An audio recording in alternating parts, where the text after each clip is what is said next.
My name is Osman Khan, and I'm the SIGGRAPH 2012 Art Gallery Chair, and I'd like to welcome you to this year's gallery, In Search of the Miraculous.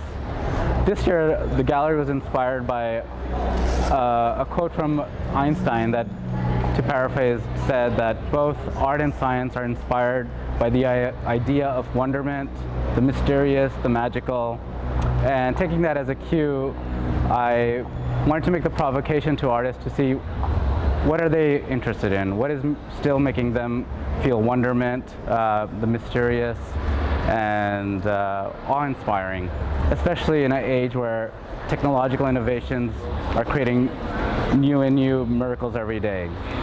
So I'd like to welcome you and join me as I highlight some of the works, even though all the works are amazing, and I encourage everyone to see everything, but join me and I'll highlight just a few of the pieces at our gallery this year.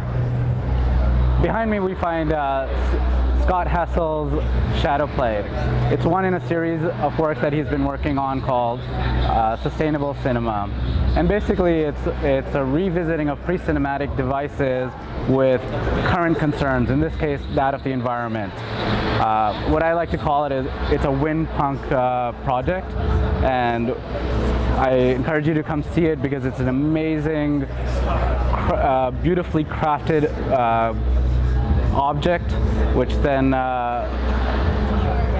talks to some bigger issues such as the environment and global climate concerns, and kind of is a tongue-in-cheek way of thinking about where and how cinema would have changed if we were always thinking about those concerns to begin with.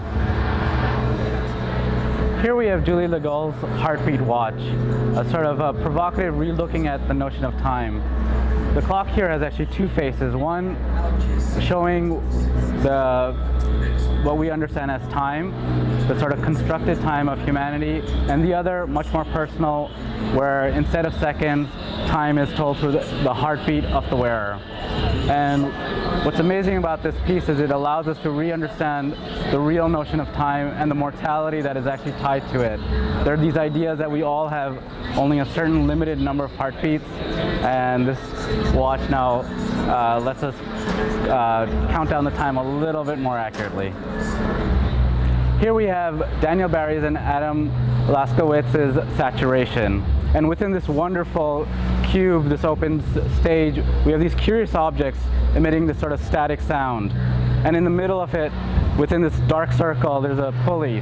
And of course, you have to have your Quasimodo moment and pull it down, only to realize it reveals all the electromagnetic waves and energies within the sphere, and how prevalent they are, and in a way hidden from sight until revealed, in this case, the FM spectrum that exists in the LA region.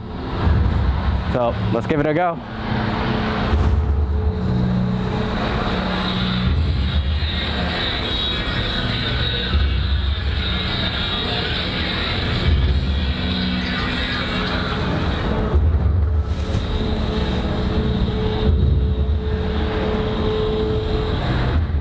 Here we have Carlos Castellanos and Stephen Barnes' Biopoiesis, which is a revisiting of a 60s cybernetist called Gordon Pask's experiments with physical computers. Literally, this is a chemical computer that over time adapts its own neural network based on two external stimuli, either sound or a camera that's looking at the scene and looking at movement. And what's amazing about this piece is it's a living, almost living computer as it reacts to the environment around it and makes its own sort of data networks, which of course if we come closer we can take a look at as they're emerging and will be emerging over the week.